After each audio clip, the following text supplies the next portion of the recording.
Welcome everyone. We greatly appreciate you taking the time to be here with us today for the second session of Flosum Office Hours. The first one took place 2 weeks ago, and we got some very positive feedback from the attendees. If you did not have the chance to attend, please access the recording in our Success portal. I will be sharing the link with you here in the chat, like in a bit. We are here to provide a better understanding of our key capabilities and ensure that you are able to use our tools to their fullest potential. We will be holding these sessions every 2 weeks with many different topics, providing you with consistent opportunities to enhance your proficiency in Flosum. Today's session will focus on deploying profile and permission sets. As we know, profile and permission set deployments can be very challenging in Salesforce, but Flosum can make it way easier for you. Please do not hesitate to share your thoughts and ask questions during the presentation using the Q&A button at the bottom of your screen. Your inputs and questions are very valuable to us, and we will do our best to go over all of them during the session. Today, I have here with me Don Blomquist, who is an expert in Flosum and the Director of Customer Success. Once again, thank you for being here, and we are counting on your participation. Let's get started. Don, please feel free to jump in. Awesome. Thanks, Bruno. Appreciate it. So welcome, everybody. Today, as Bruno said, we get to talk about profiles and permission sets.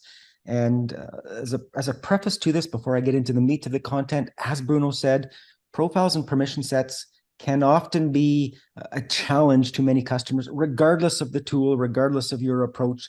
There's just certain nuances with them. They tend to be misused. They tend to be access changed significantly a lot as part of the development process.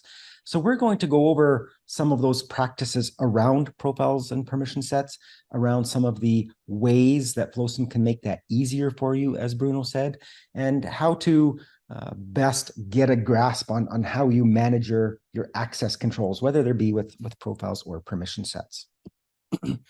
And before we jump right into Flosum, into the meat of profiles and or permission sets, I want to chat about some design paradigms that Flosum has taken in the design of Flosum DevOps, in how we handle profiles and permission sets. And just to make sure we have an overall picture of why are we doing some of the things we're doing in this process. Wouldn't it be easier just to go into production and click on a button and change a control there? Quite frankly, in some cases, maybe. But then how do you ensure consistency? How do you ensure compliance? How do you make sure it works with all of the other changes going on? So some of our design paradigms I want to highlight here. And one of those is Flosum always works on the paradigm similar to Salesforce. Salesforce has the same paradigm, is deploy the least amount of code required. So don't deploy more than what is needed. When you have an option to deploy less, deploy less. When you have an option to deploy smaller bits or portions of a component or of a profile, deploy that smaller bit or portion. One of the benefits of that is we see a reduction in the size of data transfer. You have less concern with things like API limits because you're moving from megabytes, in some cases, hundreds of megabytes of information down to kilobytes of information in some cases. And we have absolutely seen that scenario. Number two, we are looking to mitigate risk. And by mitigating risk, what I'm referencing here is in the development process, things like profiles and permission sets are changed frequently by a developer or by a citizen developer or by an admin. When we are changing those profiles or permission sets frequently, we're often doing it to get things to work on changes or user stories we're trying to implement. And oftentimes, changes require access controls. They require permissions to new objects, to new fields. We have to grant those permissions to those objects or new fields. Often we may end up turning things or turning permissions on or off, because sometimes, admittedly, when people get in a rush, there can be a little bit of guesswork and, oh no, that doesn't show it here. And then we go and change a permission on another field and, oh, suddenly it works and now we're happy. Or perhaps I'm a developer, I'm working on 2 or more user stories at the same time. I've got them in my bucket and I'm handling them kind of in parallel, making my changes on them. So I might have access controls for a set of objects for user story 1, and also be changing my profiles or permission sets, those access controls for user story number 2. And I may or may not want to mingle those together. So when we go to deploy those, we only want to deploy those access controls for the stories, for the components that are required. We don't want to introduce excess access controls to other work or other components that might have been going on. So we don't want to introduce that type of permission when we don't intend to. So let's reduce the risk of granting those additional access controls anywhere. And Flosum is designed to do that. Okay. A third paradigm that we build on is we believe you should be able to deploy all of your components at the same time. We do not believe you should have to do multiple deployments. I first deploy my components, then I deploy all my permission sets. We believe you should be doing them all at the same time. That way, from a change perspective, everything related to that change is done in that one shot, is contained in one area. So we don't need to deploy profiles. We don't need to deploy permission sets separately in most cases. We can go over a couple of use cases. We'll cover those at the end where it may make sense to do so because of the type of activity we're doing. But let's cover that as an exception as opposed to the rule. And finally, from a design paradigm, we know there's access control misuse. We know that profiles and permission sets are 2 of the most commonly abused components, for the lack of a better word, just due to the volume and how easy it is to change those components. So we need a method to control that, to manage that. Okay. Ultimately, with this design paradigm, the one overarching goal is we want to ensure consistency in all of your deployments and all of your environments.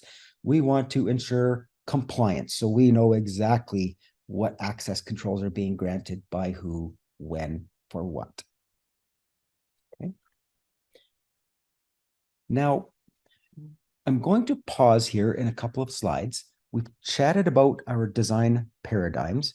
What I want to chat to next is the actual retrieval. How do we capture those changes we've made to profiles and permission sets? I'm going to cover a couple of things in some slides here. We're going to jump right into Flosum itself, and then I'm going to pause for some questions. So let's deal with step number 1. We have to retrieve our profiles. We have to retrieve our permission sets. We want to get those into Flosum. We want to get those into a branch in Flosum so that we can continue with our DevOps process. Ultimately, we can deploy these profiles and permission sets. And as a default practice, Flosum provides a capability. We call it Get Profiles. You will see here on the branch, we'll see this Get Profiles / Translations button. This Get Profiles or Get Profiles / Translations button is the capability that represents our best practice for retrieving profiles to a branch. Now, let's talk about a couple of things of what's required here. So step number 1, whenever I'm making a change, whenever I'm developing a user story, I need to grab all of my changes, all of my components, and put them onto my branch. Maybe I use a snapshot. Hopefully, and preferably, you're using source member tracking for the automated component retrieval. I select those components. I put those onto my branch. Now, once I have those components, I will use this Get Profiles capability to go out and retrieve those partial profiles for the components that are on my branch. And we're going to see this live in just a minute or two here. And what Get Profiles / Translations will do in this case is for those profiles that I select, it will retrieve a partial profile for each of those. And in that partial profile, we have the field level security and the object level security only for components that exist on my branch. So if I have been making access control changes or field level security changes to other fields or other components that are not in my branch, so in other areas I might have been developing, when I use get profiles, all of those extra FLS or OLS settings are ignored, and we retrieve only those settings for components on my branch. This way, I get my two benefits that we talked about in my design paradigm. One, the profile that I retrieve is much smaller. It will be, maybe I have 100 or 200 lines instead of a profile with 35,000 lines or 10,000 lines. So you can see it's not just orders of magnitude smaller, it is many, many, many hundreds of orders of magnitudes smaller. So we're dealing with smaller files. Great. Now I have an easier file. I have an easier file to troubleshoot if I have issues. And number two, that file, I reduce the risk of any additional permissions or additional changes that I intend to make. And number two, in terms of a best practice, we're going to look at this in the application as well. We do recommend that you exclude profiles from the source member tracking configuration if you're using source member for automated component retrieval. And the reasons are twofold, same reasons as we've been talking before. One, profiles change a lot. So when we have automated component retrieval working or set up, you will be retrieving potentially the same profile many times in a day. Number two, those profiles tend to be thousands of lines long. So we're retrieving large files many times a day that can have an impact on my automated component retrieval performance. And we don't want to impact the performance for retrieval of all of our other components. Okay. So best practices, default representation for profiles. Let's then move on to permission sets. Then we'll jump into Flosum, and then we'll field some questions. So permission sets are a little bit different than profiles in that the Salesforce metadata API supports partial profile retrieval. I can pass it commands and I can get a portion of that profile back based on what parameters I send, so based on the components in my branch. The metadata API, unfortunately, does not yet allow us to retrieve a partial permission set. So when retrieving permission sets, you should either use source member or number two, you can use a snapshot. So the standard ways of retrieving components, we would apply those to permission sets as well. Note that for the future, we have been in discussions with Salesforce. I do expect this to come probably within the calendar year, but I'm going to hedge my bets there a little bit. This is Don's forecast. This is Don's expectation of what we think is coming. We believe we will have access to a partial permission set retrieval, hopefully in 2024 sometime. All right. So I've chatted about retrieving at a slide level. Let's have a look at what that looks like from a application perspective. Okay. So I'm in Flosum now, and in Flosum, you can see I've got my snapshot section. We've got our latest components section. I'm going to talk profiles first, just to highlight some of the points that we rose when we were chatting about those practices. So when I am talking latest components is the list or the representation of what source member tracking has captured of what we've changed in this specific org, CS Demo Sandbox. And we see a list of components here. You can actually see I do have a layout, or sorry, not a layout, a profile in my list. That was more myself playing with things earlier on, changing settings, having profiles in the settings, making a change. So typically we would not see a profile in this list per our best practices. And how would I separate that profile from that list? We would go into this settings tab, and you can see very specifically, we recommend you exclude profiles. In addition, we also recommend you exclude custom object translations. For that same reason, we have that Get Profiles / Translations button available to us. Okay, so when you set up source member, please do remember to exclude profiles, to exclude custom object translations. When it comes to permission sets, if you are using source member tracking, we do recommend that you leave permission sets in the automated retrieval. So we have that set up here. Okay. Finally, we could create a snapshot. If you want to go down the snapshot method, you could create a snapshot. When you are creating your snapshot, I will pull this up. Just a general reminder. I won't worry about all of the criteria. I won't worry about the snapshot name. What I do want to highlight is if I'm creating a snapshot and I want to pull in permission sets as an example, because I probably don't need or shouldn't need to pull in my profiles. Unless it's for a very specific use case, in which case we would follow this same method. You can see here, we would recommend you would have permission set. The component type filter should always be filled in. We'll pull in our permission sets, and then we can use some of our other filtering to get to those specific permission sets that we're looking for.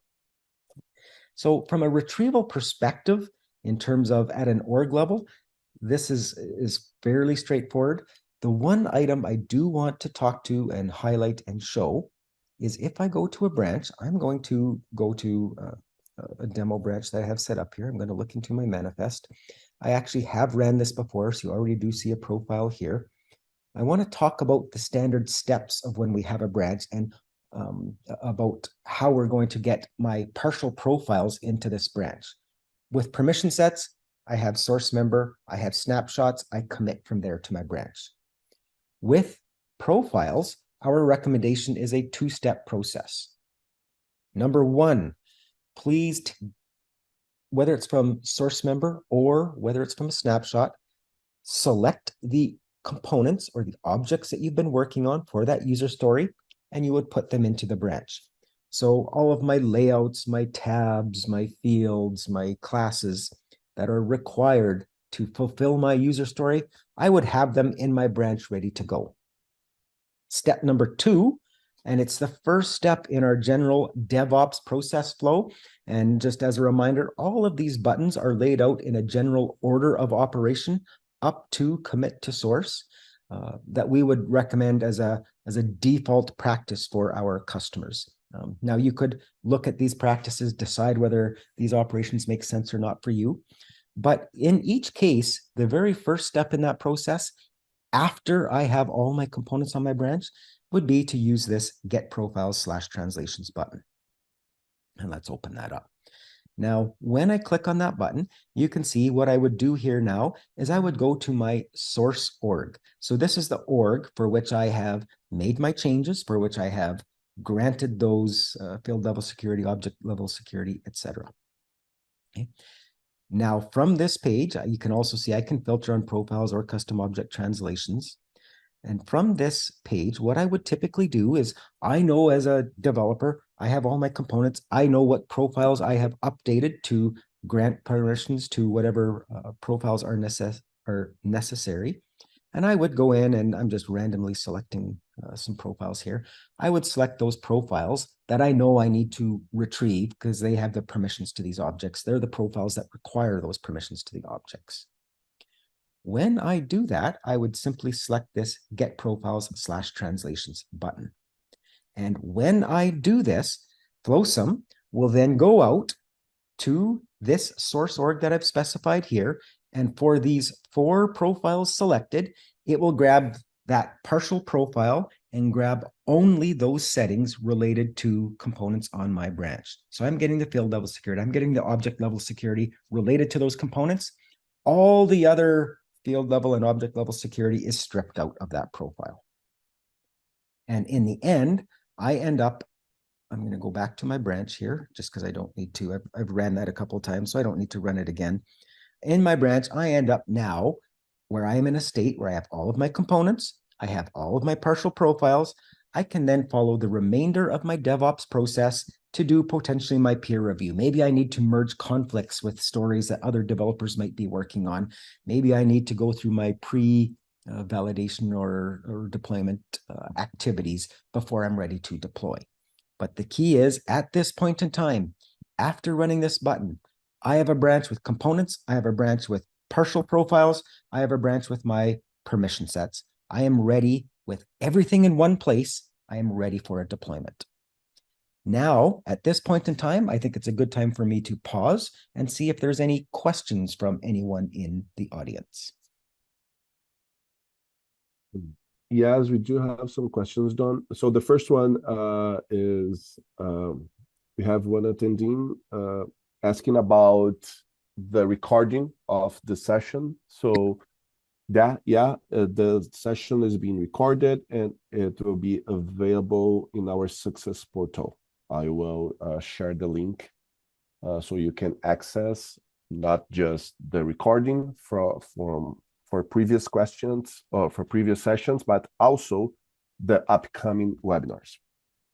Okay, and Don, we do have a question about the profile. So please. When you mentioned that we have to have all the components in our branch in order to go to the get profiles step, correct? If a customer forgets to add a component to a branch, so is there any issue of running get profiles again over the first time? No issue at all. In fact, that would be our recommended practice. So if I have 10 components on my branch, I run get profiles, I think my branch is ready, and then I realize, whether that be through peer review or whatever process, I am missing a couple of components, I can simply add those to my branch and I can run get profiles again. And we will simply get a new version of that profile, of that partial profile on my branch. So perfectly fine to do so, and we would recommend you do. Okay. And the other one is you mentioned that we should take the profiles of the latest component settings. So if I am working and trying to deploy a fresh new profile, then the best way to do it would be through a snapshot. Yes, correct. So because we chatted in source member, we chatted about excluding profiles from this automated retrieval. We don't recommend you go into the settings, move profiles over, save it, and rerun and grab all those profiles over again. There's nothing technically wrong with that, but it will have a short-term blip on your performance. I don't think it's a necessary step to do. I don't think the space is even worth it. In the case where you need to introduce a new profile, you're absolutely correct. We would recommend you use a snapshot to collect that brand new profile. It doesn't happen that often, so a snapshot is a good mechanism for that use case. All right. Thank you very much. I just want to highlight here, if any of you is not using the latest components yet and interested in learning more about that, please reach out to me or directly to your CSM, and we can schedule a session to go over the enablement of the source member tracking and the latest components in your Flosum work. All right. Also, for the ones that prefer to ask questions in Portuguese, please feel free to do it, and I'll be able to translate it to Don. All right? Okay, Don. Very good. Thanks, Bruno. All right. So now we've covered retrieving profiles. We've covered retrieving permission sets. We have a branch where we have everything in that one branch. We have gone through our DevOps process. We've done our peer review. We've merged our conflicts. I'm at a point where I'm ready to deploy this branch. Maybe it's a deployment to my QA or my UAT org. Maybe it's a deployment to my production org. The concept is still the same for all. We're ready to deploy. How do we best manage those deployments? What use cases and options do I need to be aware of when deploying branches with permission sets and profiles? So I'm going to start out with a default perspective first. Then as a second step, we're going to go and look at some specific use cases that can cause a departure from that default best practice. So As a default best practice, we recommend when we get to this deployment screen, we're going to see this live as well. We have these two checkboxes that you'll see. You can see them by the red little highlights here. Deploy profile settings only for selected components, and deploy profile settings only for selected components from, or sorry, permission set settings only for selected components. And by default, we recommend that you'll be leaving these two boxes checked for the vast majority of your deployments. The vast majority of customers' deployments that we see usually are a result of a user story. You have made some changes to fields, page layouts, objects, etc. You have to grant the permissions to those. So most changes come as a result to some of those types of changes. As a result, we recommend you leave these checked. The behavior when you leave these checked is that in each of these cases for the deployment, during deployment time, at the runtime of this deployment, anything in either of these files that is not related to components on my branch gets stripped out. So in permission sets, even though we've retrieved the full permission set, by leaving this checkbox on, we strip out everything, all of those permissions or those access controls granted. We strip out everything that's not related to components on your branch. So we deploy only those specific settings related to those components. In the case of profiles, it's the exact same scenario. Now, one question you might ask is, well, we've already retrieved just a partial profile. Why do I have to worry about this? Isn't it redundant? And to a small extent, it is, but it's also a fail-safe. Some customers still do pull in entire profiles, and they want to use this setting here to strip down from those full profiles. The other case or the other scenario that is present here, when we first retrieve that partial profile using get profiles, I've talked about we retrieve only the settings related to components on my branch, so only the FLS, only the OLS related to settings on my branch. It was not quite a fib, but it also pulls in some of those system type settings. So user permissions, IP login ranges, some things like that. So FLS and OLS related components on my branch, plus some of those overall system settings. With this checkbox here, those overall system settings are stripped out. So it is only the FLS, OLS related to those components on my branch.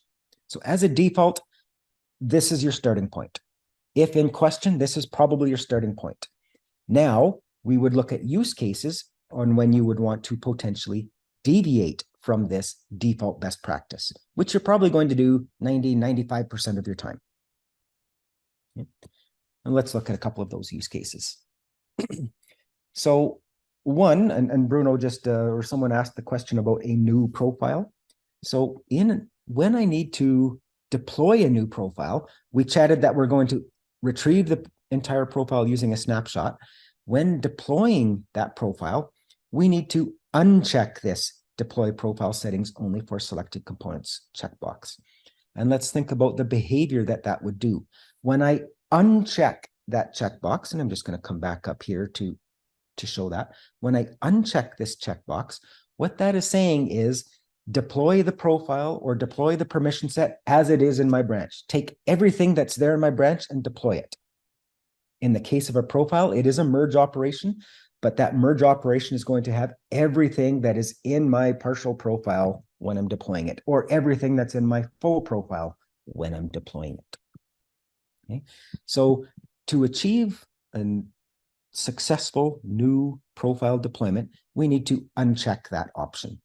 If I left it checked, what would happen is basically you're gonna get an empty profile. Nothing is there to be deployed, because unless you have components in your branch, in which case it's going to have only the FLS and OLS related to those components. So I would not get my entire new profile deployed unless I uncheck that option.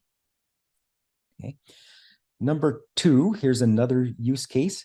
What if I have some system settings that I want to deploy as part of my deployment? Okay. What if I don't want to separate my profiles and do them all in a separate deployment. I have one big monthly deployment. I want to run that monthly deployment. I want everything to be deployed as I'm expecting. Okay. So in this case, maybe we're changing our IP login ranges. Maybe we've got some user permissions, as I've said. We've got a couple of steps here we recommend. So in this case, you can still get the profile or retrieve the profile using get profiles. So then I'm going to get my partial profile with the object level and field level security related to those components and some of those system type settings. In my branch, I can then go in and verify that the required system settings are included in my partial profile. So I can go in, look, edit that file and make sure that those system settings that I'm expecting are there. It is a good check to do just so I don't get any unexpected behavior. And if you wish, you can remove any that I do not wish to deploy. So if there's some of those system settings that I know I don't want to take the chance of, maybe they're different in environments, I can simply edit and remove those from the file. And we can look at how I would do that. And now I've verified that partial profile. It is as I expect. All of the contents that I want to deploy are there. Then when deploying, again, I uncheck this deploy profile settings only for selected components checkbox so that I deploy everything that is there in my branch. I'm not just stripping out those system settings, which that checkbox would do. I want all of what I have there in my branch deployed. So here's the concept. If you only want to deploy access controls related to components on my branch and purely just those access controls, those checkboxes are left on. If you have a new profile, if you have system settings you need to change, you will need to uncheck that box so that you deploy that entire profile as is. And again, when I'm talking new profile, this goes the same for permission sets. If I have a brand new permission set I want to deploy, I would have to uncheck that deploy permission set settings only for selected components. Okay. We're going to have a look at this in the application. And then the final piece, I've highlighted it here in this slide. We have an article up on the Success Portal, Demystifying Profile Deployments. For all of the items we're talking here today, for the use cases we're talking here today, plus a range of other use cases and options, I highly recommend you bookmark this article. I highly recommend, if you're having any challenges with profiles or permission sets and the deployment of them, please do reference this article. It is probably one of the most recommended. It's probably one of the highest value articles we have on the Success Portal because profiles, permission sets can have certain nuances about them. And it is impossible to simply go through the practice of every nuance for every component type that there might be in a particular demo. But when I'm having a specific issue, I can reference that article. And we're going to have a look at that for a second. So let's go to Flosum. Let's have a look at some of those things we've just chatted about from a deployment perspective. So again, I've gone through my operations. I've gone through any peer reviews, merge conflicts, if I've done any overwrite protection or pre-deploy fix activities. And now it's coming time for me to validate or deploy. So actually, sorry, I am going to step back. I forgot, before I got to the validator deploy, there was one more activity I wanted to do that had to do with, what if I want to deploy some system settings? What do I do? So I can do a check on this profile. You can see here beside the profile, I can use this arrow button. I can click on edit.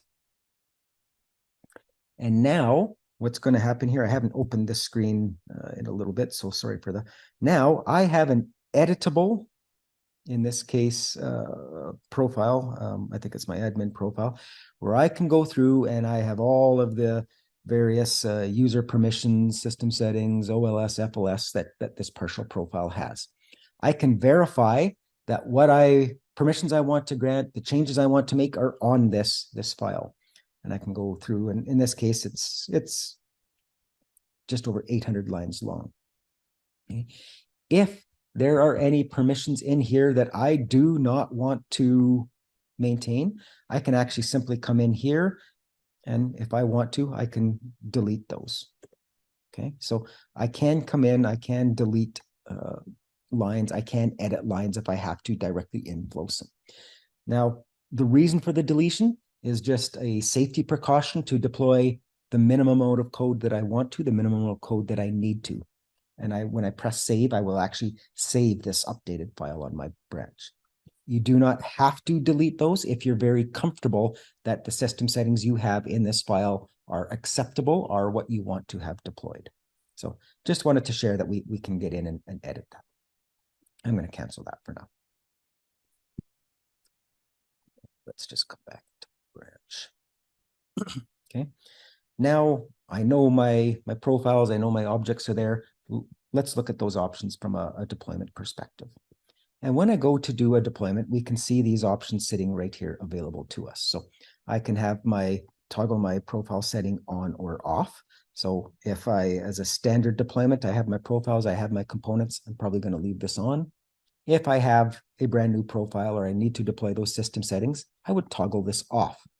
Toggling it off, as a reminder, deploys the profile, or in this case, the second option, the permission set as it is on my branch. Toggling these on strips out all of those settings related to components on my branch. So I can do that right at deployment time. And when I run this deployment, I would need, we've got everything there. This happens at real time. We strip those settings out. We hand that package over to Salesforce. You should have a successful deployment from there. Okay.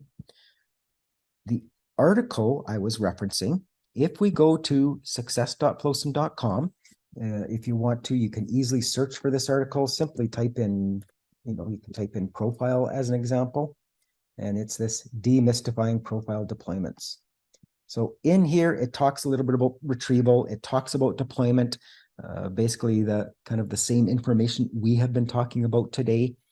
And then it gets into some additional troubleshooting information. We know that there are component types that need special attention or cause certain behaviors or require certain steps to be performed in order to deploy those components and the permissions related to them. So if you have a specific component type that you're having some challenges with, as an example, page layouts and record types are infamous for having specific needs in their deployment. Please do reference this article. It lays out kind of those key requirements to be able to deploy your profile, as an example, for that particular component type. As an example, if you want to deploy a page layout assignment, you need to deploy the page layout, the record type it's associated with, and the profiles all together. If you don't do that, you will not get, you'll either get a failure or you won't get the results that you are looking for. Okay. And record types, and we have some various other items here as well. So please do reference this page. I think it can really save you quite a bit of time and frustration if you're not getting the successes that you might be looking for. Okay. A couple of other things we do have in some cases with certain types of permissions. If you try to deploy and only remove fields with just profiles, you may not get the behavior you want. So we kind of lay out all of those scenarios here, or the common scenarios that we see asked. They're laid out here. And finally, when we're talking down here at the bottom, Flexi Pages, you can go to the Flexi Page link because that has its own set of specific items. But we talk a little bit about system settings. So administrative permissions, IP logins, login hours, session settings, a brand new profile. And again, we cover that. Essentially, it's wrapped into the make sure you have to deselect that profile settings option at deploy time. So a general good reminder for you there. And finally, it goes down into a couple of those full partial profile and full profile examples that we've just talked about, when to leave that setting on, when to leave that setting off. But these examples are pretty similar to what we've just talked about and described. Okay. So given that, I think this is a good time for myself to pause and see if there's any questions from the audience on the deployment side of profiles or permission sets. Yes, Don. So as you mentioned, those toggles would be turned on by default. In Yes. case a team wants to keep it off as default for their use case, is there a Mhm. way to change the setup? Okay. So you're looking for something like, so when I come to the deployment page, instead of having this deployment page come on with these two checkboxes on, perhaps coming with that checkbox turned off because Yes. that's just the nature of how I do my development. And the answer is yes, we can do that for permission set settings. We cannot do that for profile settings. So for profile settings, this is by default on all the time. But for permission set settings, yes, we can do so. And to do so, you should go to the settings tab. And under the settings tab, under the deployments sub tab, you can see here we've got under deployment options, we have this option right here, default permission set settings for selected components on deployment. If this is on, by default, it will be on for permission sets on my deployment page when I open that page. If this is, the default is turned off here, by default, when I go to my deploy page, that setting will be turned off. So yes, you can control that for permission set settings here. Okay, thank you. And in case a team is using a pipeline for deployment, Mhm. then it will go based on the setup you have of the toggle on or toggle off. Not quite in that regard. So a pipeline, it is by default, entire profile is always off. So, or sorry, always, I should not reference it on or off because that might get a little bit confusing with my checkbox here. By default, a pipeline will deploy a partial profile. So by default, it deploys it with that checkbox option on. So it will deploy only the FLS and OLS related to components that are on my branch. I can override the behavior of that default by selecting this option here at my pipeline. So I can override this behavior, I can turn this on, and now by default, it would deploy the entire profile as it exists on my branch instead of just the partial profile that we've been talking. Okay, so even if I have the setup for the toggle to be off, if I'm running a pipeline, I have to do it again in the pipeline level. Correct. All right, thank you. Are there any other questions? I don't believe we have any more by now, but we will, so everyone, we'll open for questions a little bit further again. So please feel free to ask more questions using the Q&A button at the bottom of your screen, okay? Absolutely. Okay. So I just have a couple more slides here then that I'll cover, and then it'll be completely open for Q&A on this or other topics. And because there's a very tight relationship around security and other aspects of the Flosum platform, I wanted to highlight these here today. So number one, we've been talking Flosum DevOps. We've been talking how we retrieve and deploy components. Just I hope everybody's aware here. With Flosum, we have an entire platform around DevOps or DevSecOps. So that includes our DevOps tool. That is Flosum as most of us know it. We do have a data backup and recovery solution. And we do have a security-based solution called Trust Center. And I want to talk just for a minute about Trust Center and how it relates back to the conversation we've just been having on profiles and permission sets and deploying them. So this is a very quick and simple one slide representation of some of the capabilities of Trust Center. And how Trust Center is related to profiles and permission sets is in regards to our compliance and our security posture around the access controls that we are granting to components within Salesforce. So we know by nature of development, we are granting access controls to get certain changes to work and restrict changes from users, etc. What can easily happen in any deployment is I can be turning access controls on. I want to try and get my functional components of my change working properly. I run my deployment.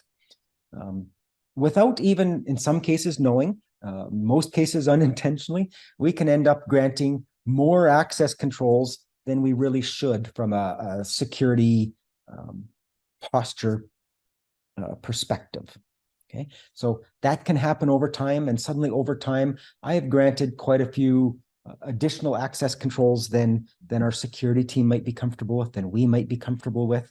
So what Trust Center does for us and how it works closely with profiles and permission sets is Trust Center allows you to template, define, create your own security posture. So it might have to do with, I'm not going to do a modify all on all objects. I have to specify a more granular level of security for the objects I'm granting to my certain profiles. There might be password retention policies or timelines that I need to restrict and make sure that they fall within a posture that I define within something that makes sense to my organization from a compliance and a security perspective.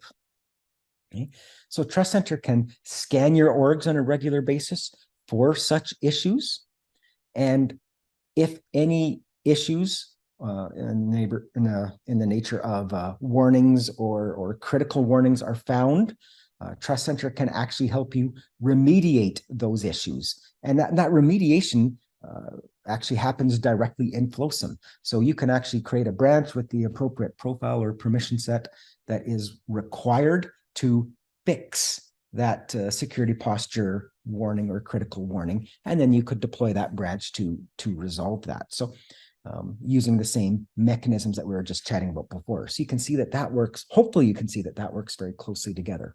Scenario number 2 is within Flosum, as I have a branch that I want to deploy, Trust Center can actually proactively, preventatively assist in preventing any of those errors warnings or critical warnings from even being deployed. So we can catch the root of that security creep right before it's deployed. So we can monitor, we can also proactively use Flosum to help govern, help manage our branches so we don't unintentionally deploy anything that we shouldn't from a security perspective. So I wanted to highlight this for you. If there's interest, I'm not doing it necessarily the greatest justice in terms of all of the capabilities, all of the benefits around Trust Center, but I do want to tie in that Trust Center can work very closely with what we've been talking about today and can actually, I believe, significantly help your organization ensure the minimum level of access controls that you need that meet your security posture. So I wanted to make sure we could highlight that today as well. And so with that, I think that's all the planned agenda or the planned subject matter I had for today. I am now completely open for questions from the audience, or Bruno, I'll let you handle this and I'll jump in whenever there's questions for me. Yeah, we do have one more question here. If we ever need to compare two profiles in Flosum, is that a way to do it? Yeah, there is. So there's a couple of ways around this. So when I'm talking comparing, they could be profiles between a branch or a branch and a target org. So I'm gonna quickly cover those. So to compare profiles between branches, we would use the smart merge capability. And using the smart merge capability, I don't think I have that scenario specifically set up, so I probably wouldn't run a great example for you. We could then compare the profile from one branch to another branch and see if there's conflicts or differences. Another way that we could do a comparison is we can compare what is in a branch to what is in a target org. So if I want to do a real-time conflict check between what's in my branch and what's in my target org, so I know exactly what is in what I'm changing in the profile that's different from that's in production. Overwrite protection is a great way to go about that. And we see that side-by-side comparison on the screen. And option number 3, and the final option I would recommend, is we have this comparison tab here. And I can go to my comparison tab and I can compare any repository to another repository or another snapshot. Unfortunately, the organization option here is no longer an option, so it will have to ignore that. But I might have a snapshot that I want to compare to my repository. And actually, let me just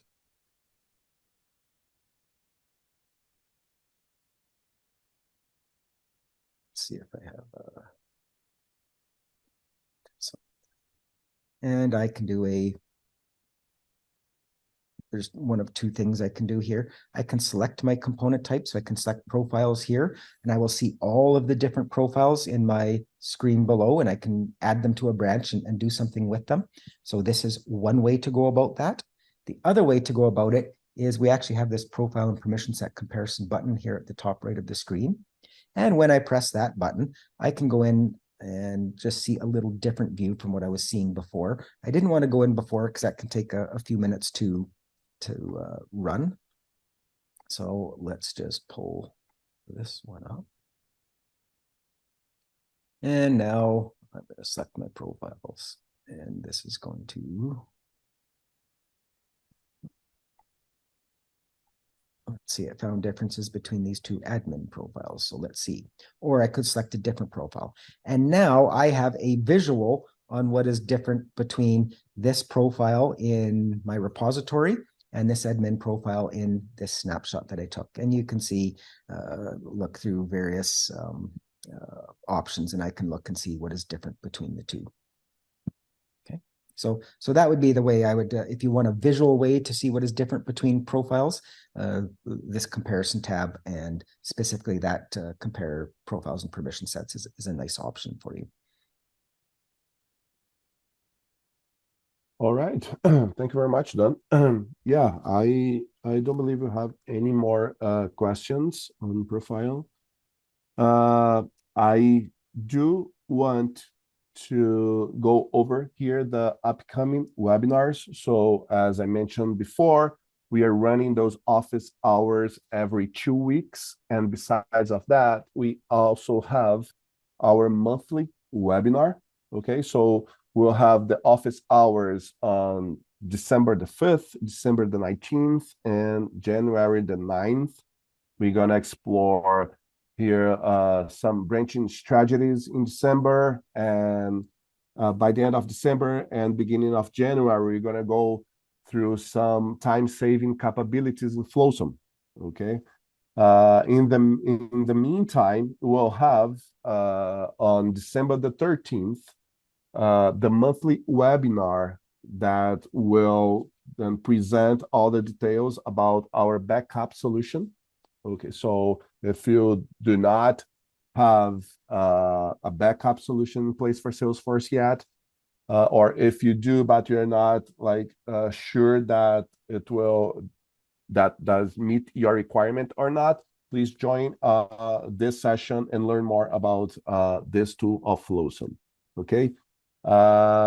And regarding any other further information you need about profiles, the latest components that we talked about it today as well, about Trust Center or even DBR, if you cannot wait until December, please feel free to reach out to me or directly to your CSM, and we'll be happy to schedule a call and explore all the questions you have about it. Okay. Thank you very much for your time. Thank you very much for all your questions. And we look forward to having you in our upcoming sessions. Bye-bye. Have a good day.